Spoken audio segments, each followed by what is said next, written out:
अभी सुनते हैं कि फिर निकट भविष्य में बड़ा भारी प्रलय आने वाला है।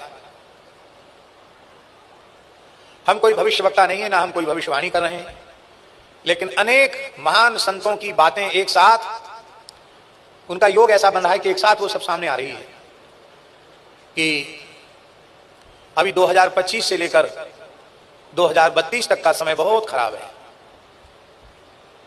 पता नहीं कौन जिएगा कौन मरेगा। पूरे विश्व की संख्या 64-65 करोड़ रह जाएगी, जो अब 8 अरब से ऊपर है। सोना चांदी रुपया कौड़ी किसी के काम नहीं आएगा।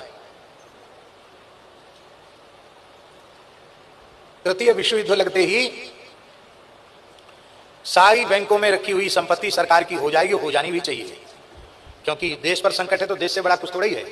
बैंक के सारे खातों का लेन देन बंद हो जाएगा, सारा पैसा गवर्नमेंट का हो जाएगा, देश की सुरक्षा में, देश की सेवा में धन लगेगा। आप चाहे भूखे मरो चाहे प्यासे मरो, तो बैंक में रखा हुआ भी काम नहीं आएगा। और इस प्रकार का संकट आने के बाद अन्न का अभाव हो जाएगा, तो घर में भी रुपया रखे होगे, सोना रखे होगे, तो रुपया खाकर न भूख बुझेगी न प्यास बुझेगी, और न सोना खाकर भूख प्यास बुझेगी। आपको डराने के लिए नहीं कह रहे हैं, हम इसलिए कह रहे हैं मान लो आए समय या ना आवे, लेकिन ऐसी परिस्थितियां बन रही हैं। भगवान जगन्नाथ भी जगन्नाथपुरी छोड़ करके कुछ समय के लिए छतिया नामक स्थान पर, जो जाजपुर में स्थित है, वहां चले जाएंगे, है ना? है छतिया में जगन्नाथ मठ है और 500 साल से वहां प्रतीक्षा हो रही है, क्योंकि अच्युतानंद दास बाबा ने भविष्यवाणी में लिख दिया कि ऐसे ऐसे संकट आने पर इतने वर्ष के लिए जगन्नाथ जी वहां चले जाएंगे।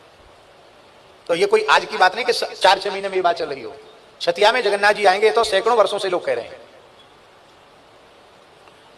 आने वाला समय तृतीय विश्व युद्ध के बाद सनातन धर्म के हित में होगा। पूरे विश्व में सनातन धर्म का ही साम्राज्य होगा। अब ताली तो बजा रहे हो, इतनी ईमानदारी से भजन में लग जाओ कि बस अब कब मौत आ जाए पता नहीं। तो इतना भजन करो कि हर समय तैयार रहो, और जो भगवत स्मरण करेंगे वे ही बचेंगे। जे राखे रघुवीर ते उरे ते काल महू। यदि बचकर अच्छा समय देखना चाहते हो तो खूब तेजी से भजन में लग जाओ।